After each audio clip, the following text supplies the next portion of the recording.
Mabuhay mga kabilat! Another vlog, another ganap na naman ang gagawin natin for today.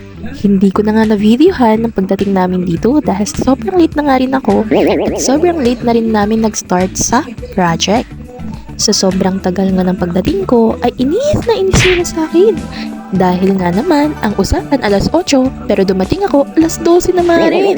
Sorry po mga ka-groupmates! Since graduating na nga kami, ito na nga po ang last project namin at last defense para sa May 7 na gaganapin sa aming school at i-present para masabing graduating! Wow! Ang aming proposal nga po of our farming ay coconut trees, which is gagawin naming miniature to showcase our products to the panelists on May 7.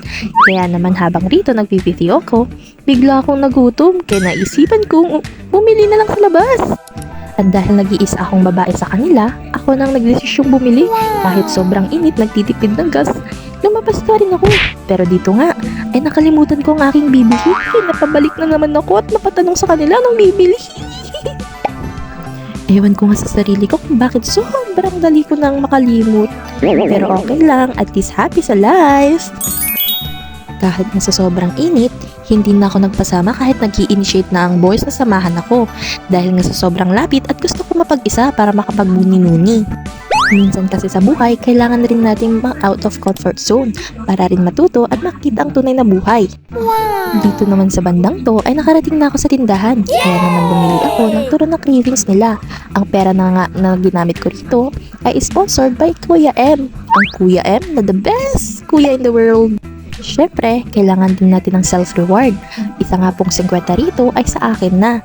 Syempre, pera ko na yun nalangan naman. Baka masumbat pa nila. Charot! Pinili ko nga rito ang cookies and cream. Baka kasi sakaling humingi si Alfonso Luis. Alam ko naman ang favorite niyang flavor sa ice cream ay cookies and cream. Ayun na nga, nakuha ko na ang gusto kong bilhin. Kaya naman kinuha ko na rin ang mga turon at binayaran ko na rin. Sa pamimili nga ng mga pagkain, sanay na ako mag-isa. Dahil nga nung bata pa nga lang ako, ay sinanay na ako ni mama na mamalengke mag-isa. Opo, kahit grade school pa lang ako, namamalengke na ako sa palengke. Alam na alam din ng mga tindera sa palengke kung sino ako at kaninong anak ako. Kaya naman pagpasok ko sa gate nila Emmanuel, dali-dali akong pumunta at magsarado ng gate kasi excited na akong kainin tong ice cream. The best part kasi sa pamimili ay ang mga pagkain. Nagtataka nga sila dyan kung bakit sobrang bilis kong mamili. Eh paano ba naman kasi? Puro sila lalaki. Alam nyo naman kung paano gumalaw ang mga lalaki. Minsan mas mabagal pa sa ating mga babae.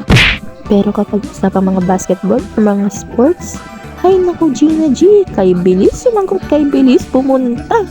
At syempre, kay bilis pumusta. Pero aminin, kapag natahimik ang mga yan ay sobrang creative.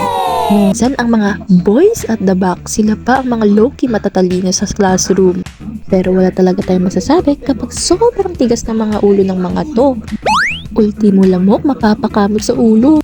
Isa nga rito ang isang tropa kong si Hideyoshi. Kasi kapag nakikita kami niyan, lagi kaming nag-aaway. Akala mo asit pusa. Tulad niyan, lumalapit pa unti-unti kay kuya para tignan ng ulam. At dahil na Pinoy tayo, may naiwang turon sa lamesa. Siyempre, tayo naman, mga buraot. Isang buraot sa mundo, kinain ko na para hindi sayang. Hinihintay na nga lang namin mag alas 5 para makauwi na. Kaya sige na mga kabilat, sa susunod na namang video. Bye-bye!